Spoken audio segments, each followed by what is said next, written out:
everyone! Are you ready for some English learning fun? Welcome to Jen's Jyugyou. My name is Jen and today we are at Toronto's Unicorn Cafe and I'm going to teach you about unicorns and 10 mythological creatures in English. First, unicorns! A unicorn is a mythological creature.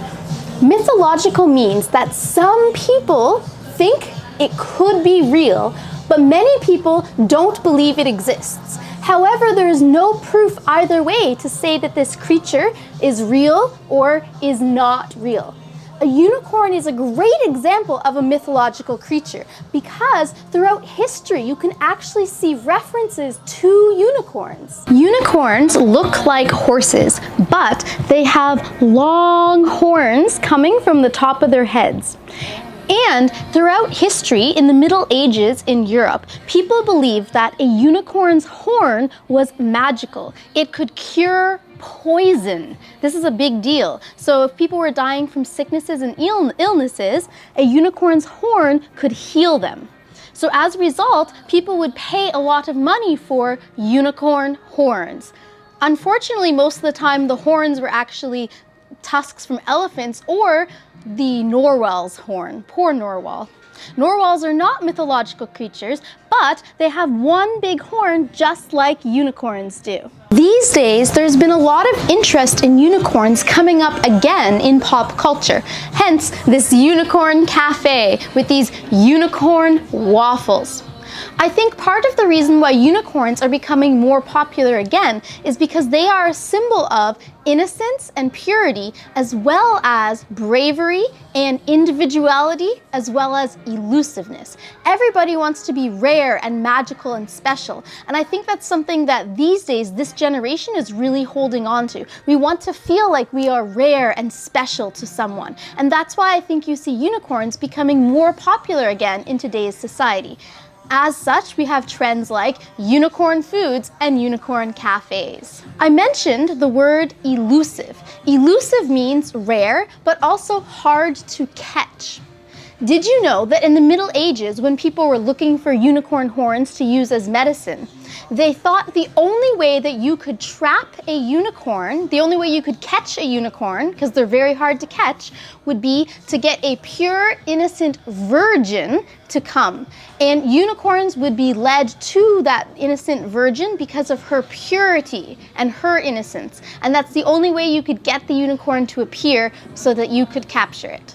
So one really interesting thing about unicorns, as they've been appearing throughout history, they are actually on both the Scottish coat of arms, the British coat of arms, and Canada's coat of arms. In our coat of arms, we actually have a unicorn on the side. So I want you to take a look at the Scottish coat of arms, which actually has 2 unicorns, and those 2 unicorns have chains. In the Canadian coat of arms, the chain on the unicorn is broken, and this represents resistance to oppression. And what's very interesting about the fact that the unicorn is part of our coat of arms is that it is even on our passport. You can see it here on the side. There is a unicorn. So unicorns may not be real, but they are the actual official symbol in Canada. They are officially part of Canada's official symbol. So it's very interesting. Maybe unicorns are real. Otherwise, why would the government include them? As I drink my unicorn hot chocolate, it reminds me of another mythological creature called a Pegasus. A Pegasus is a horse, just like a unicorn is a horse. However, a Pegasus has wings and can actually fly, whereas unicorns are unable to fly. This cotton candy cloud is delicious. I hope I don't get cavities. Cavities remind me of the tooth fairy and fairies. So, the third mythological creature that I want to talk to you about today is fairies. Fairies could be male or female, but these days we usually tend to think of them as being female. Fairies look like little women in dresses, and they have wings and they can fly. The most popular fairy in North America is the tooth fairy. The tooth fairy is a fairy that is well known by children all throughout North America. What this legend is that when a child loses their tooth, they will put the tooth under their pillow while they sleep. And then, while they're sleeping, the tooth fairy will come, take their tooth, and leave some money for that child instead. So the tooth fairy is the most famous example of a mythological fairy. Fairies are also similar to another type of mythological creature called a pixie. A pixie is like a fairy, but it is smaller than a fairy, and pixies will always be wearing pointed hats and have pointy ears, whereas fairies don't usually tend to wear hats. Did you know that another word for cotton candy is fairy floss? Another mythological creature is a mermaid. Mermaids are very popular mythological creatures that are said to live in oceans and seas. They have the tail of a fish, but the top half of them looks like a woman. We also have these same sea creatures that the bottom half is a fish and the top half is a man. They are called mermen. But in culture, mermen are not as popular as mermaids. The most popular mermaid would probably be Ariel from The Little Mermaid. Traditionally, mermaids had another name, which was a siren. A siren is a mermaid, but an evil mermaid that would lure sailors out into the ocean with their beauty and then drag them under the water and kill them. So if you hear the word siren, it's like a scary mermaid. But if you just hear mermaid, you think of bright colored tails swimming in the ocean and happiness. Another sea creature or sea monster that's very popular is the Loch Ness Monster, nicknamed Nessie, that can be found in Scotland. It's a serpent-like monster that is said to live in the lake. Fun fact, did you know that Canada also has its own version of the Loch Ness Monster? Canada's Loch Ness Monster is called Ogopogo, and he is said to live in British Columbia. Another type of mythological creature that's kind of a monster, just like Loch Ness and Ogopogo, is dragons. Dragons have been popular throughout history and in Middle Ages as well. They're traditionally seen as kind of a reptile with 4 legs and wings so it can fly, and usually they also breathe fire. They're in a lot of fairy tales where the brave knight has to come and fight the dragon to rescue the princess. However, did you know that dragons are also popular in a lot of Asian cultures and can be seen in different types of temples and shrines?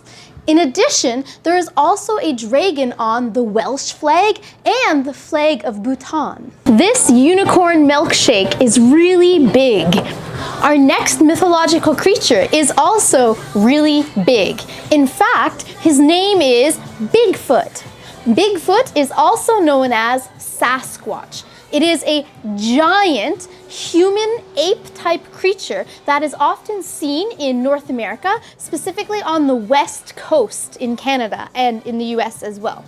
So it is huge, it looks like a man and a monkey mixed together, and its feet are gigantic and it just walks around the forests. There is a similar creature that is said to be in the Himalayan mountains, especially around Mount Everest. And this is also a giant half human, half ape-like creature, except he is all white, his fur is white, and he kind of blends in with the snow.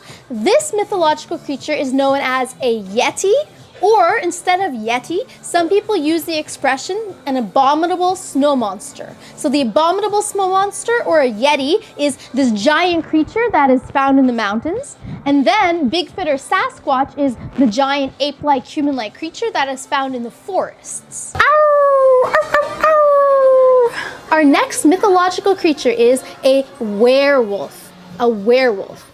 Werewolves have been popular since medieval times and come up often in European folklore and mythological type stories. A werewolf is a creature that is a human that will have to change into a wolf, a half man, half wolf creature. And it is thought that they will traditionally change during the night of a full moon. They can only change when there's a full moon in the sky. So that is an example of another mythological creature, a werewolf. I want to suck your blood.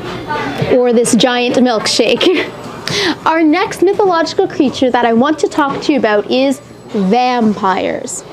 Vampires are mythological creatures that have been around since at least the 18th century. They are known as having very long front teeth called fangs, and they will use their fangs to suck people's blood. Also, if you are a vampire, apparently you have to avoid the sunlight and can only go out at nighttime. And it might also be possible for you to turn into a bat and sleep upside down. The most popular vampire in mythology is Dracula. This is the unicorn Bento. There's even a unicorn. And there is some rice that is rainbow colored. Rainbows remind me of our 10th mythological creature, which is a leprechaun. And this mythological creature originally originated from Ireland. In March, when people celebrate St. Patrick's Day, they have little shamrock decorations, and people think about leprechauns a lot during that day. Legend says that if you follow a rainbow, at the end of the rainbow you will find a pot of gold and a leprechaun. Did you know that leprechauns are actually so popular in our culture that we have a breakfast cereal called Lucky Charms? Lucky Charms also had a special edition where there was Lucky Charms with unicorn marshmallows. So today, you learned about unicorns and about 10 mythological creatures in English. And now it's time for Question of the Day. Today's question is, what is your favorite mythological creature? And do you believe that any of these mythological creatures from today's lesson actually exist? Let me know in the comments below. Thank you so much for watching this video. If you found it useful, please subscribe to Jen's Jyugyou so you don't miss any lessons. And give this video a thumbs up. Good luck with your English studies, everyone. See you in the next lesson.